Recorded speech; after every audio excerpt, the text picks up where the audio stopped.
up, Wendy Nerdigans? This is the one and only Packer Girl 89, and today's book Nerdigan discussion video is going to be on Sweet Temptation by Wendy Higgins, which is the fourth book in the Sweet Evil series, but in all reality is more like an accompaniment to the Sweet Evil trilogy, or Sweet Evil series, excuse me. If you have not read Sweet Evil, Sweet Peril, or Sweet Reckoning, or Sweet Temptation, especially the first three books, you're really not going to understand what the hell I'm talking about. So go read the books, go watch the videos, and come back here so we can talk about it.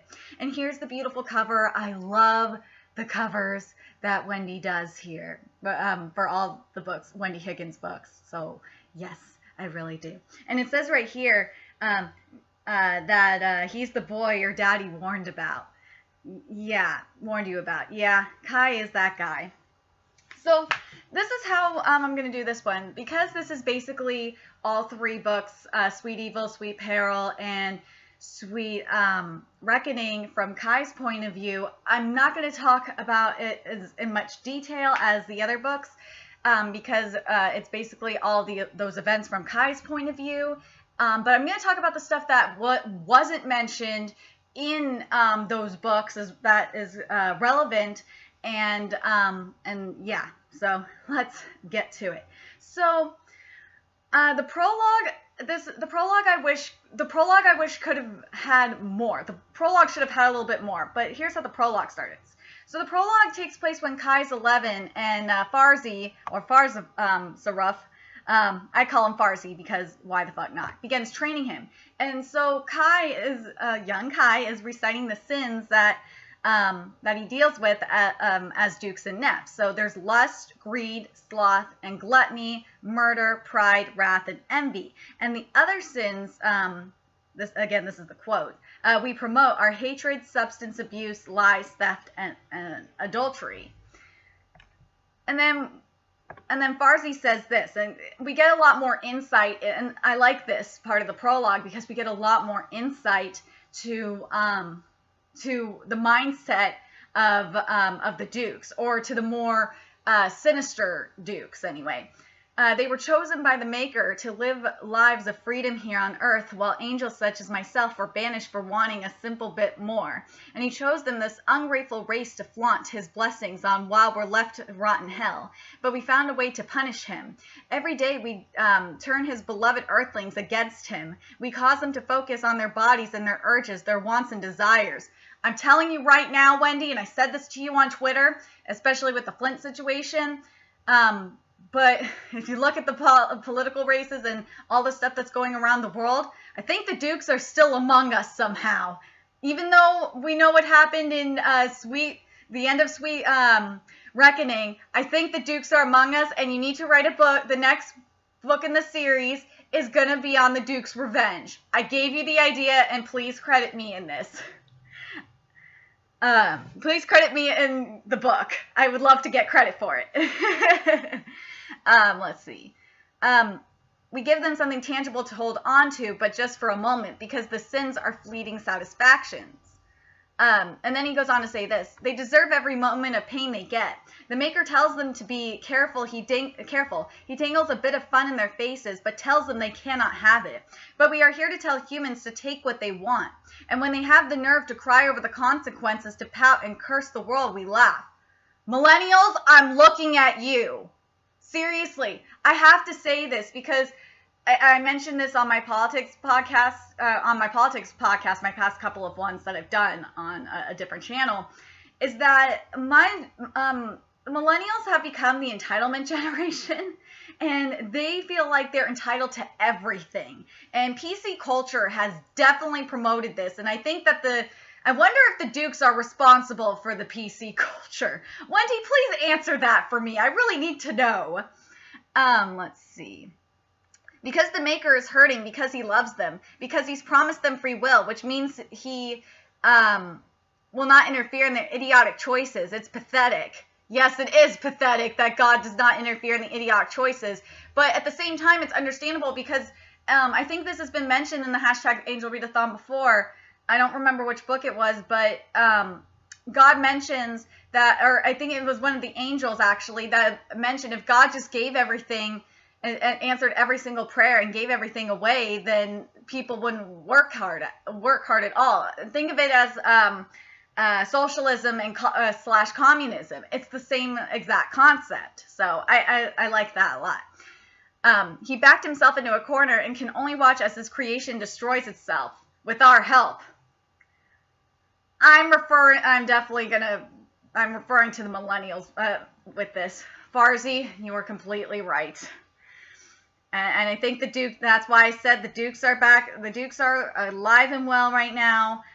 And the idea that I have, Wendy, would be, I'm proposing to you, is that you don't bring the same Dukes back. No, you don't bring the same Dukes back because they have already been sent back to hell. No, you have Lucifer choose a new set of Dukes. That's what I would like to see. Have Lucifer choose a new set of Dukes. Let's see, where is it? And never forget, as much as he loves them, he loves our kind. And never forget, his unworthy humans are all born with a chance at the heavenly realm. You are not born with that choice. And that's how, and then the prologue ends. And the thing that I wish the prologue did a little bit more is that I wish we would have gotten to see a little more of Kai's training. Because he barely talks about the training throughout the series, and I would have loved to seen Kai's sister. I believe it was Kai's sister Kai's sister didn't train him. It was Kai's father. It was Farzi that trained him. I would have liked to seen how Farzi trained him. I thought that would have been interesting, and I would have liked to see. I know it would have been probably a brutal scene. But I would have liked to seen when he had to go, when the doctor came in to get, give him the mastectomy. I would have liked to seen that. That's the only thing that I kind of have a problem with. But anyway, let's get to the first part. And before I start this, I love that throughout the series, before each chapter, Wendy has a quote. In this book, though, instead of, like a literary quote, she has song lyrics, and some of them are modern, and I love them. I love the lyrics that she chose. But before the Sweet Evil portion, she had Kai's song written out, the whole song that Kai wrote. And I love that song. It is amazing. I really love it. I love it. I love it. So now let's get to it. I love what Kai says here, and I want to know if you male nerdigans agree with this. Any bloke who seems not to think about sex all day and night is a right liar, or he's attempting to train his mind for sainthood. I think he's kind of I wonder if he's referring to Cope with that, but I think he is, which is idiotic. And then I love when Kai is mentioning about his nakedness and how comfortable he is in his nakedness. And I'm like thinking, damn, especially a hot guy like Kai, I want me a guy like that. I want a man like that. And something I really love about this book that we do get to see is we actually get to get more insight into Marissa, who is the one that runs the prostitution ring. And we get to meet her and see how her sex slavery business works, and I like that. I like that we get to see that, even though she is a total bitch. And then and we do find out that Kai did hear Anna tell the other girls in the bathroom about him having gonorrhea, and I thought it was interesting how Kai didn't believe that Anna had no clue she was Neph. He thought that Anna was messing with him because of how the other Nephilim are. I thought that was really interesting, and of course, it's interesting to know that he was able to smell Anna's pheromones right away too. But anyway, and for those that don't know, it's Frisa and pears that Anna smells like. And I love that we get to meet a couple. We do get to meet a couple of the nieces in this this book as well. I think we meet one in this part and one in a different part. I will get to it as I go through this video. But the first one that we meet is Victoria, and Kai feels so bad because Victoria is a child and she is a virgin too. and she has to remain a virgin, and he has to train her. And Kai does not want to do it. He doesn't feel comfortable with that at all. And this happens after the whole thing with Anna. So Anna already changed him. And I thought this was interesting too. And I wonder if this, and I don't know if this applies to the other sins as well. And I think it applies definitely for Anna for substance abuse, but I don't know if it applies for the other ones, like adultery or envy or the other sins. So Wendy, if you can answer that for me, or Nerdigans, if you, because I know Wendy, you're gonna be watching this video, because Wendy does follow me on Twitter, because Wendy is my buddy. But Nerdigans, I want to know if you read this book. I want to know if you guys feel that way or not. So. Let's see.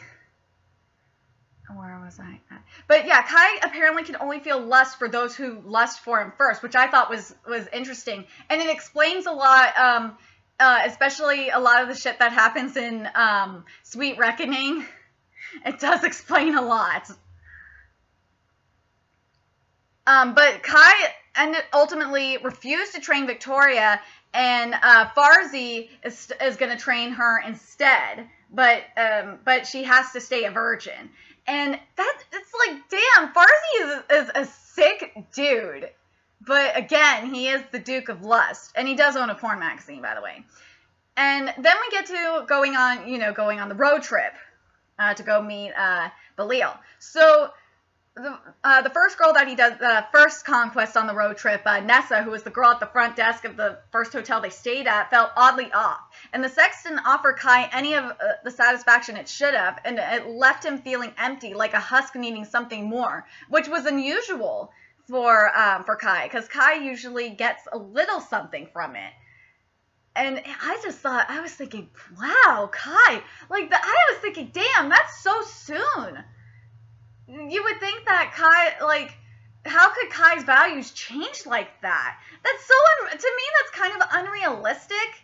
But, I mean, at the same time, I kind of understand that where sex can be a little bit meaningless sometimes if it's with someone that you don't love. I've experienced that myself, so yeah, I kind of understand. But when we get to the scene, Wendy, what were you thinking? I have to ask you, Wendy. What were you thinking when you were writing the scene when Kai was first touching Anna? Seriously. I want a man, that writing was good, and I want a man to touch me like that. I really do. That was really good. I was thinking, damn, why can't I have a man touch me like that? And, seriously, Anna, I'm not prude like Anna is. Because Anna's 16, and I would not be prude like Anna. I would have acted, if I were her, and female nerdigans, please answer this for me. If you were 16, would you act on Kai, being a shirtless Kai who just did all those, I'm not going to read the quote because I have a lot to cover, and I don't want this video to be really, really, really long. But you know what I'm talking about when Kai, in the way that Kai touched Anna. Wouldn't you act on that shit immediately? You wouldn't deny that shit. I would be jumping him in a second. I would not be fucking prude like Anna. But then again, I'm not Christian, I'm a Jew, so maybe that has something to do with it. So now I'm gonna get to Kai's next victim, a woman in her early 30s who's Celeste.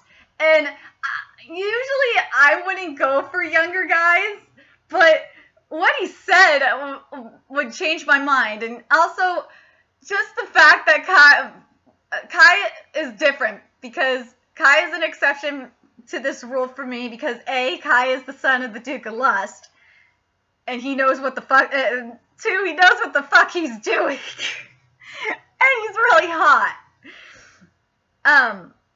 So this is what he said. He said, old enough to bring you more pleasure than you ever thought imaginable. Seriously, if a guy said that to me, I would be like, okay, I'm down for that. Okay, now we're going to get to Cope. So I like that we get more insight into why Kai can't stand Cope, and I don't blame him. He can't stand being he says Kai hates being around Cope because his presence is maddening, and he says he's thinking he's so bloody noble, he makes me ill. And to an extent, he's envious of that. He wishes he could be like Cope, but at the same time, it's that's what he says later on. And yes, we get character development later on, but he can't stand Cope for that reason. Let's see. And we find out the moment Kai really fell in love with Anna was when she gave the homeless woman money in Hollywood, which I thought was a really sweet thing. I thought it wasn't because of her body or anything else or flat out lust. It was when Anna did something kind. The fact that she barely has any money and she just gave all the money that she had to this homeless woman. I thought that was really sweet. So, and this is what I wish was in the prologue, because Kai is mentioning this now. Or if we had like a chapter in between, that would have been cool too about this. But Kai mentioned his vasectomy at age 11, so that's why I mentioned the prologue. Would have probably been more appropriate. When a Neff doctor from India came to his London home to do the procedure. And just in case, for the nerdigans that don't remember, Neff bodies are able to burn through through pain meds really fast. And that I still don't understand why. That's why I don't understand with Gerlinda why she wasn't able to burn through calories fast. I did not understand that at all.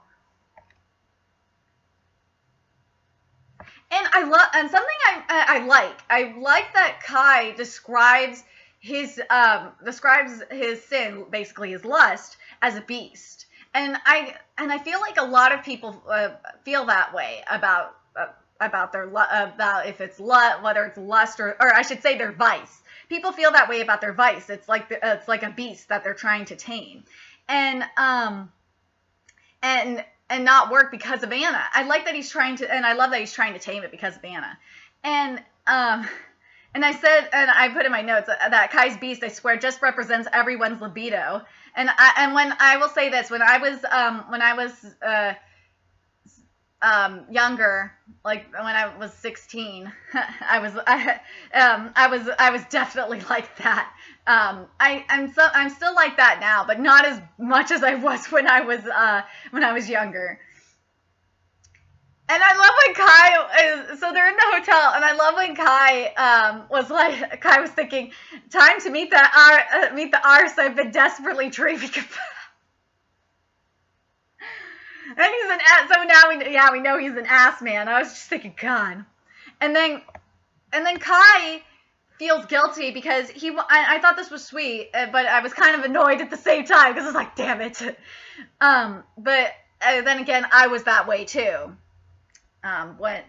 Before I lost my virginity, I was like, nope, I'm doing it. I want it to be romantic, and I want it to be with someone I love. And if you guys, if you nerdigans remember in the Embrace series, how Lincoln wanted it to be romantic too, and how and then Kai says he wants to commit too, and I have to say this, I think the way that Kai wants to do it is really the right way to do it. Now, the more that I think about it, it's the special way. It's a lot more, what's the word I'm looking for? It's a lot more special when you do it that way. And it's it's worth it, trust me. And poor Kai, I felt so bad when he had Anna leave because he didn't want to ruin her. And she was the one thing that he wanted that he couldn't have. I was just like, oh, poor Kai. And then he was saying this. I was like about to cry when I read this. He was thinking, don't cling, Anna. Please don't cling. Don't make this harder for me when all I want to do is cling as well. I was like, oh, poor Kai. Kai, you should have just clinged. And so I thought this was interesting. It turned out, because remember, Anna kept calling and leaving voicemails. It turned out that Kai kept Anna's voicemails and listened to them when his father, when Farzi wasn't around. I thought that was so sweet. I was like, oh, poor Kai.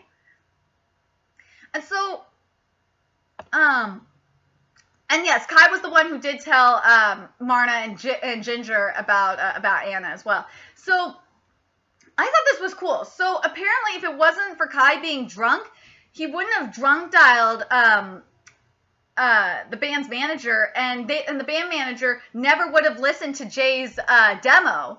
And the purpose, and for I think subconsciously, was that so Kai could see Anna again in Georgia. Or not Georgia. Yeah, Atlanta. I think they were still in Atlanta at the time. But yeah. So I thought this was sweet. So this is after the party and stuff like that.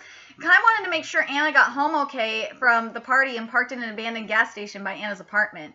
But the thing that's really important you need to understand, and I totally got why Kai was doing this, was the reason why he was drinking so much was that he was trying to hide the bond between him and Anna because, if you guys remember, Marna and Ginger, part of their ability is that they can see bonds of love and relationships and shit. So, yeah. And then the love letter song that Kai wrote. Oh my god, that was so cute. Oh my god. And I swear, I love this writing, and I just wish more men could be like this. Ugh. This is why I wish I had a book boyfriend. I'm going to do a list of book boyfriends eventually. I will do it. So it turns out, because remember in I think it was either in Sweet Evil or Sweet Peril, Marna and Ginger both have mentioned to Anna that Kai wasn't working anymore, or half-assing it. So what happened was Kai was only working when Farzi was in Atlanta and limiting himself to only a few half-hearted hookups a week. And I love what he says. But Anna has ruined me with a craving for something far more substantial. She possesses the only thing that can fill the deep void within me, and nothing else comes close. Oh, I love this writing. This writing is beautiful. I love it. I love it. I love it. So now I'm going to skip to New Year's, and I think it was mentioned in Sweet Evil as well that that this was the first time that Cope was actually working since he was 15. And I love during the party, I love when Kai said to Ginger, "Stop trying to police the lot of us." And now I'm going to get to New York. I'm going to skip to New York.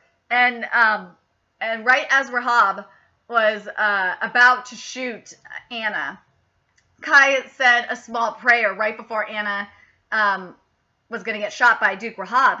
And this is what the prayer was. He said, "Save her, please. I'm begging you. You're the only one powerful enough. I will do anything. If I live, I will stay far from her. Please just don't kill her. Take me instead. Don't let her suffer." And then the angels come to save the day.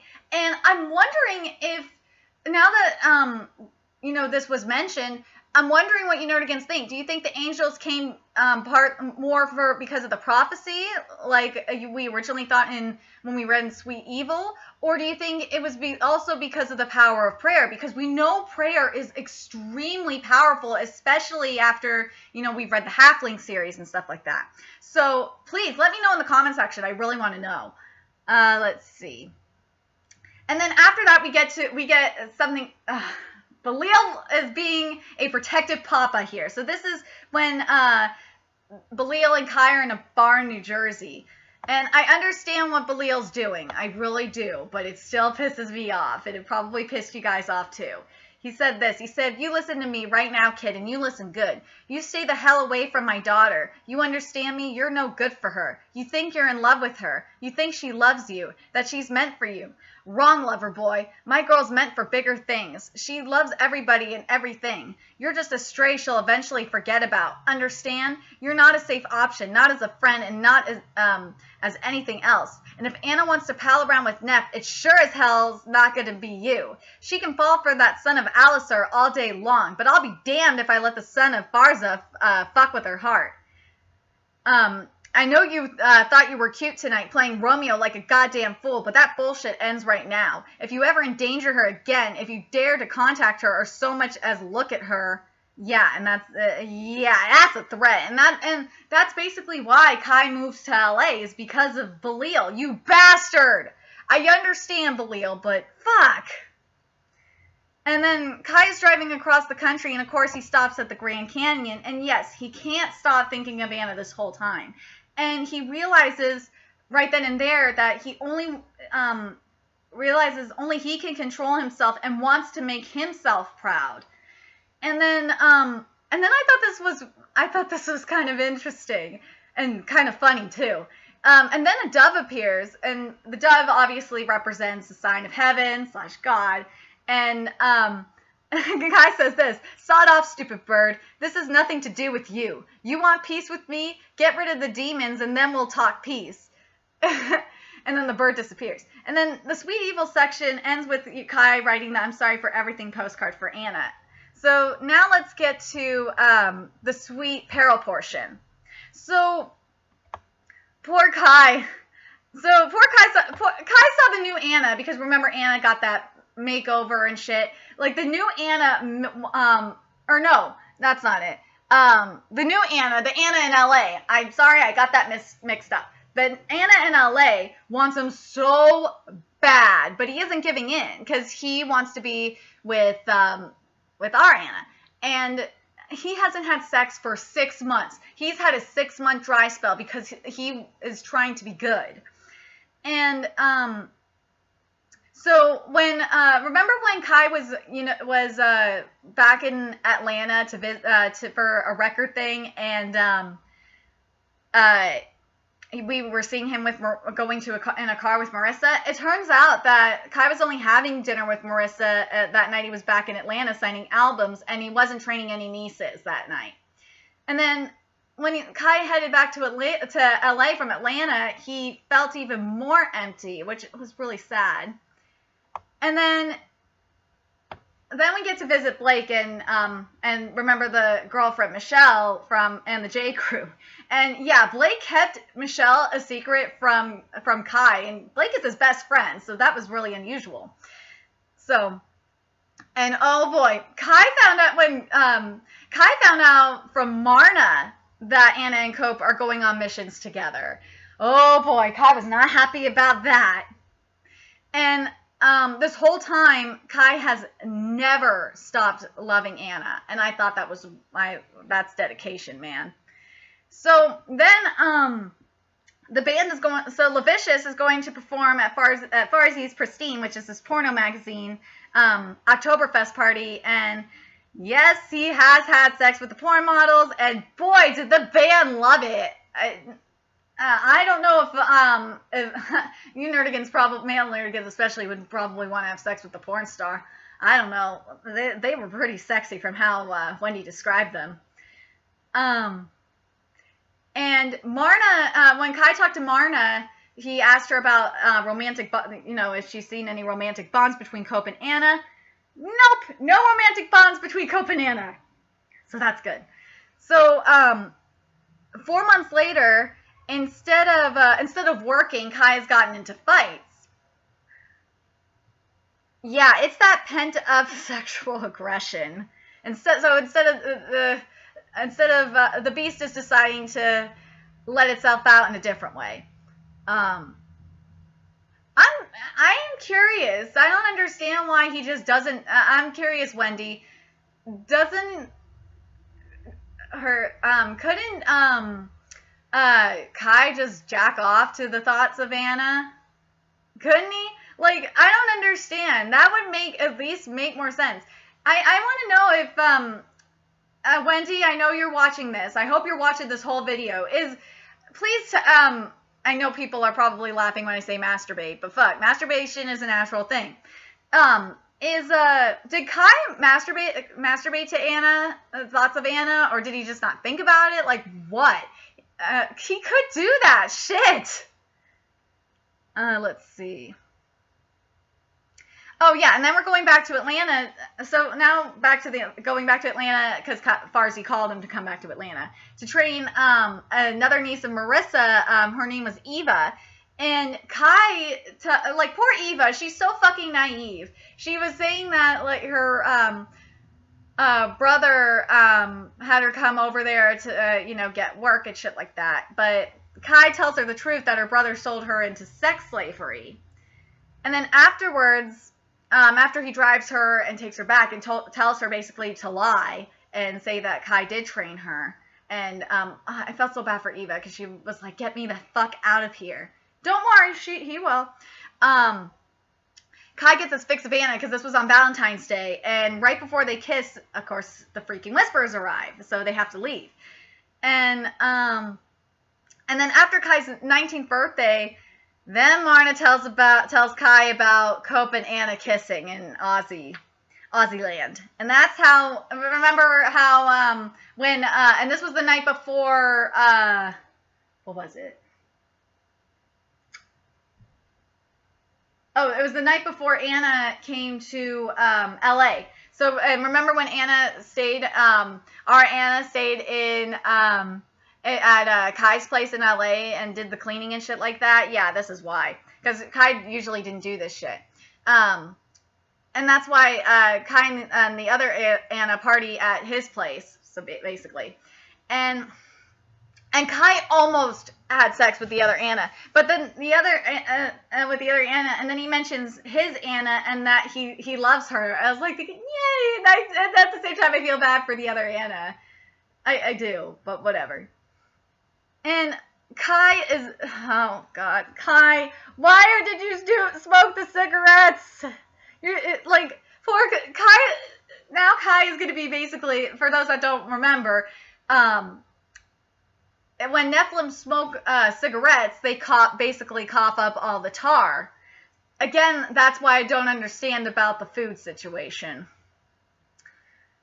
Where are we? Okay, so finally we're getting to Anna visiting Blake's. So Kai understands, at least Kai understands why Cope traveled with her. And I love Kai's description of lust for Anna. I love it. The lust is stronger, braided and twined with love, admiration, and all the pain that she's capable of causing me. It's too strong, and I can't resist following her. Desperate to know if she feels any of this, feels any of this, or if I'm alone in my madness. And then I love what Blake said after, remember when Anna was walking back to get changed? This was after, she got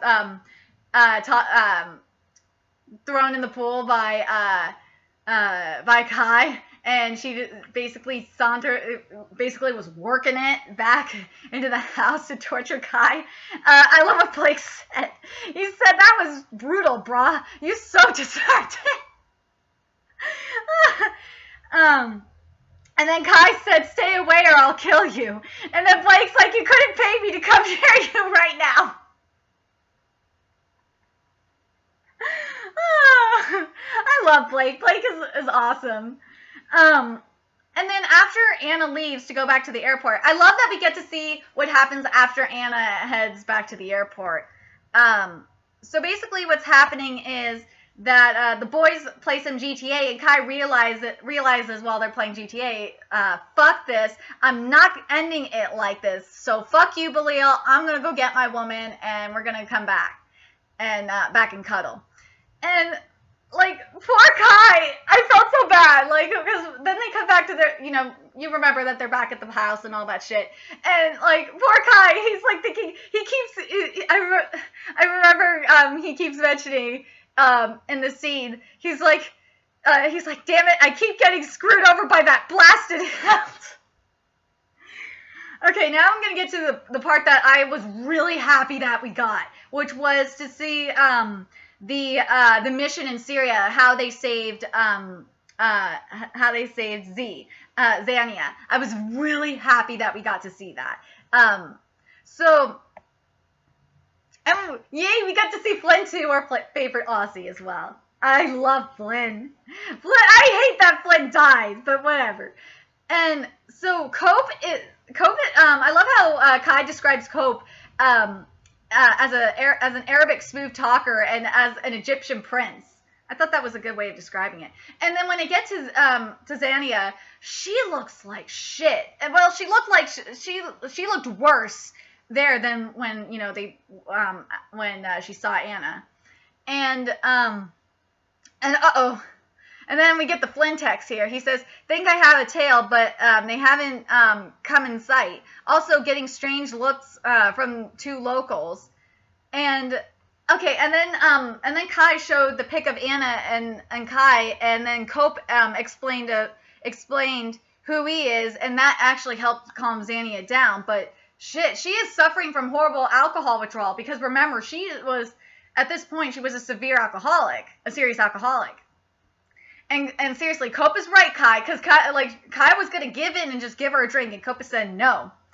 And then we get to the scene where Xania punches Cope in the eye and gives gives Kai the shiner. That shit was funny. I'm sorry, poor Kai, but that shit is funny. And I love what Kai says in response. It was great. He says, he was thinking, he said this. He said, "Not the first time I've been hit by a girl, but it's the first time I didn't deserve it. And still, I can't bring myself to be mad until Cope chuckles." I thought that shit was funny. And then they text Belial because they couldn't find Flynn. And I was thinking, damn, Belial's hardcore when he said leave with or without him. Leave with or with him, basically Flynn. And then Kai, oh my god, and then I love what Kai says right here, because he doesn't know the half of the shit that happened. He says, I tried to imagine what sort of shenanigans Blake got her into last night. Basically, Anna. You never partied until you partied with the son of Envy. This is why I would want to be a daughter of Envy. I want to do that shit. I want to party with Blake. If Blake knows how to party, I want to party with Blake. And then Kai sees it. I love what he says here. I don't need to be a child of Duke Astaroth to see there's a bond between those two, Xania and Cope.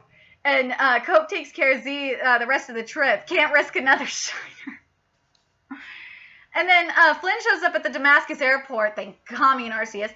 He's completely ragged just before the flight, and he's got a rip in his shirt, and the corner of his beard has started to come off. And then Kai points him straight to the loo to fix himself, and then he's like, and he says, and Kai's thinking, glad he's okay. And then Cope and Kai and Z split with Flynn in Amsterdam, where he'll be traveling around Europe. And yes, they changed into Western wear before they headed in their separate ways back to, And then to explain, so I love what Kai said to explain Xania throwing up on the plane. Kai used the charm on the stewardess and said that Xania was pregger and that was pregger. And boy, did he get death stares from Xania and Cope. Oh my, Kami and Arceus, that shit was so funny. And then right before, and then they get to, now we're back in LA and all that shit, and we're on the island, and this is before hiding under the docks. And Kai signs I LU and Anna Mouse on his hand, I love you too. And then, yep, for those that don't remember, and this is when, remember the Dukes came to Melicom's private island, that's where they were hanging out, of course. And they had to hide in the freezing ass cold water. And just in case you forgot, one of the sons of Thammuz spotted a ginger. Yeah, they spotted good old Flynn, because Flynn was with them too. And I really can't stand reliving our favorite Ginger's murder over again, and glad that everyone else is pissed off too, including Kai. And what was it? And Kai was like saying, don't rat us out, mate. Don't rat us out. And then Kai, and then like afterwards, after all the shenanigans happen and they're back on the yacht, Kai, oh my god, Kai unleashed Cope's wrath. And so basically, instead of helping warm up Xania, because remember they have hypothermia, he has to calm down. And seriously, I'm sorry, it is kind of Cope's fault, because he was trying to touch Anna, you know, Kai's woman, and Kai's kind of protective. And well, now Cope has to fight his lust, because remember, Cope has lust and wrath in him. He's both a combination of lust and wrath in him. When Xania says, "Warm me," oh, they're so cute together. I love Cope and Xania. They're so cute. Let's see. And at least they made up. Well, Kai finally decided to be the bigger man and say sorry first. Oh, here we go. Now we're going to get to where the shit hits the fan with Belil, Kai, and Anna. So yes, Kai did agree at the time. He said he was thinking this about not being around Anna. He was thinking this. I'd become resigned to it. I had felt Cope he said this. Yeah, he said this. I'm sorry. I become resigned to it. I had felt Cope was safer and better, and I thought I could handle it, but I was wrong. Theories that work on paper don't always sit well in reality. That is very, very true. And I started, little Vixen Anna is driving Kai mad. And this is when Belil left for a bit. And remember, this is back in the apartment. And we got to see a little bit more of what was happening with them. But anyway, and then Belil had to ruin everything. But, well, at least Kai realized Anna and him are stronger together than apart. And I love that. And part 2 ends, the Sweet Peril portion ends like this. And it ends with Anna leaving with Belil, and boy, Kai feels different about life. Yes, this time will be different because this time I'm alive. Love it! Okay, now we're going to get to Sweet Reckoning, which is part 3, the final part. So, yeah, the Dukes didn't waste any time trying to go through Anna's panties to prove she's a virgin, and Kai gets 2 messages from Blake. My pops is going through the changing of the guard, China, and I'm engaged. And then we get the Farsi call with an errand for Kai that he needs to come back to Atlanta ASAP. And then he texted, and then Kai texts Belil K611 code, and that's basically their code for Farsi calls. And then Kai describes, when Kai gets there, he describes the humidity. And the only reason I'm mentioning this is in Atlanta is because this is why I will never ever live outside of California. California doesn't have the humidity, we don't have the snow, and we don't have tornadoes, and we don't have hurricanes. Yeah, I'll deal with earthquakes, but not the other shit. Anyway, so what Kai's assignment from Farsi is basically make sure Anna isn't a virgin, and if she is, take it, and the killing will be left to the Dukes. If Kai doesn't do this, he'll be killed. And according to Farsi, Anna is being tailed by Whisperers and Nep.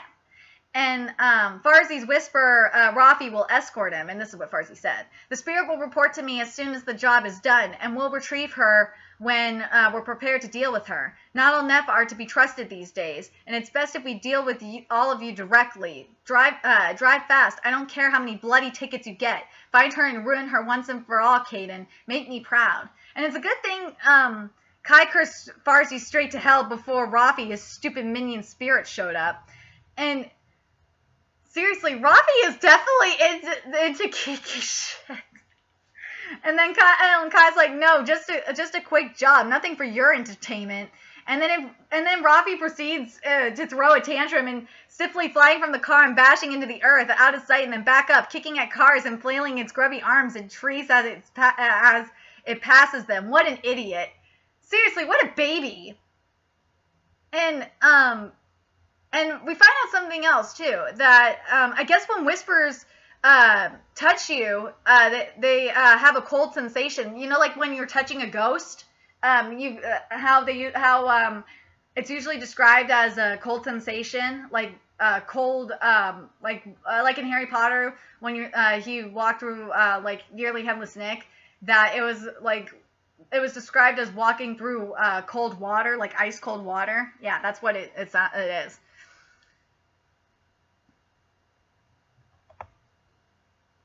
I love what Kai has listed it. So we get to see what Kai listed Anna as in his phone, and it's listed as, but it's smart. He listed her as a hot girl from Gig, and right before he goes in, he noticed, and this is why so now we know why he sent Rafi to room 108, because he actually sensed something was really going down in that room, and after the madness, seriously, go read the book if you want to know what happens. And then he said. And then I don't know what to think of this line. He said, my man parts are crying. I don't know what to think. What the fuck does that mean? Wendy, what did you mean by my man parts are crying? I want to know. Nerdigans, explain to me what my man parts are crying. I was just like, wow, that has got to be the weirdest sentence I've ever seen in my life. Oh my god. Okay, now I'm going to talk about the lyrics. So, I love it. I love that we have the lyrics to Mad World in here. I was like, thank you. We should have had a little bit more to that.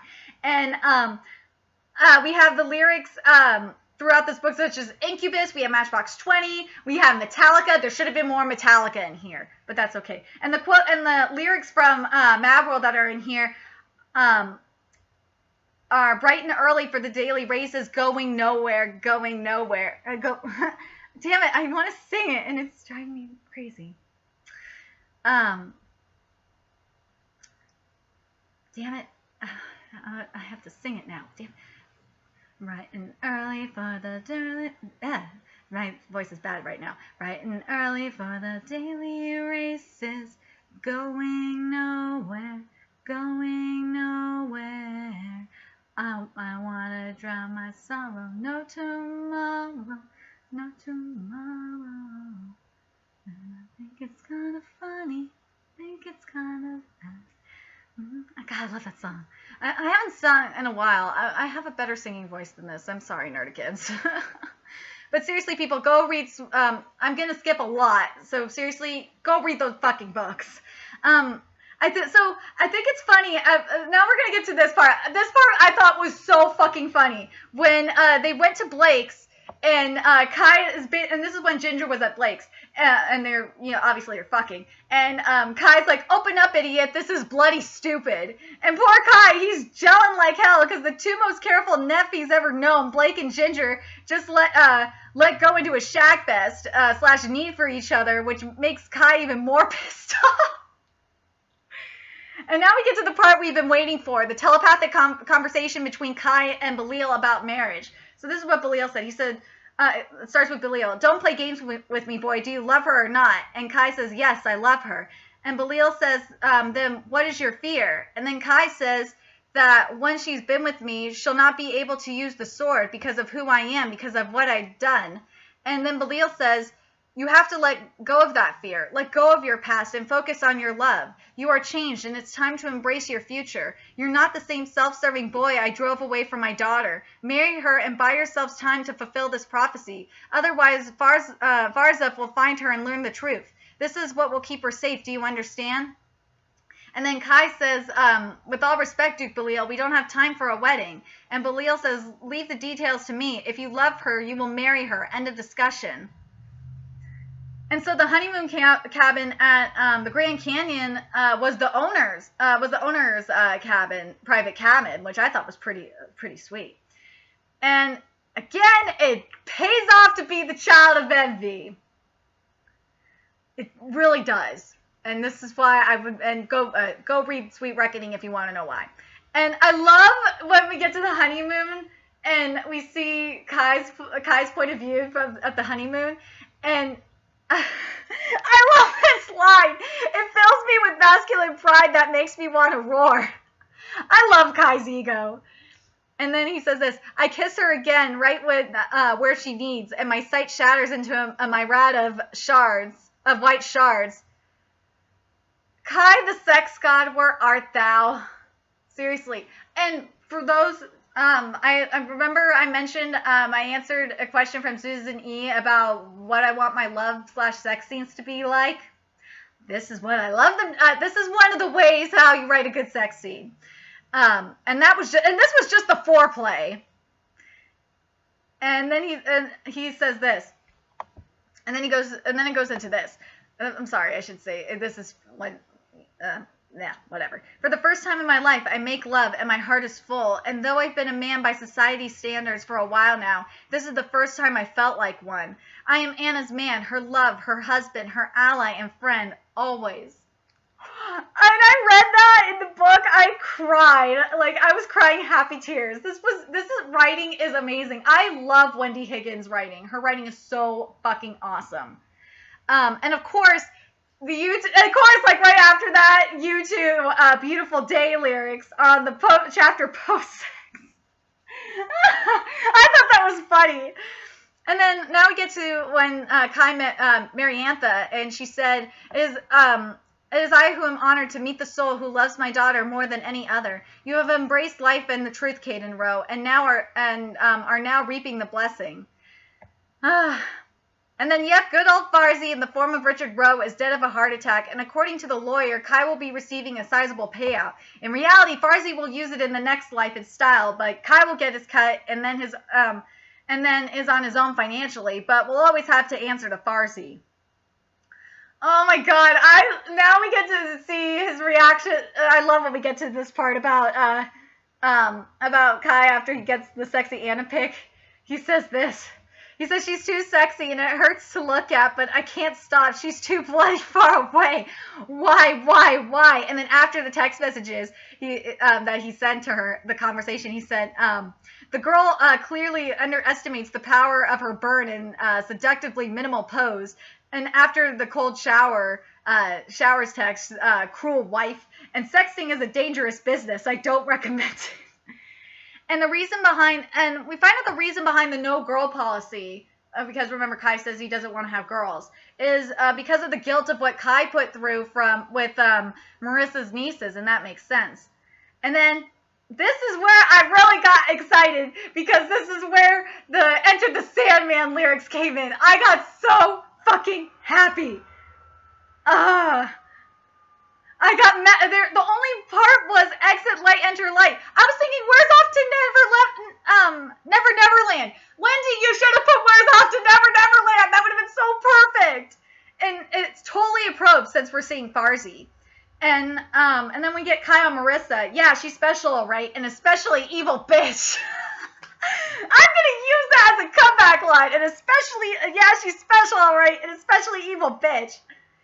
And then we find out this, and I thought this was interesting. Whoa, so there's 666 demons, so no wonder it's 666, the number of the beast. Yeah, I love me some Iron Maiden. So Kai's the only one that's not ready for the prophecy. Well, too bad, Kai, you have to deal with it.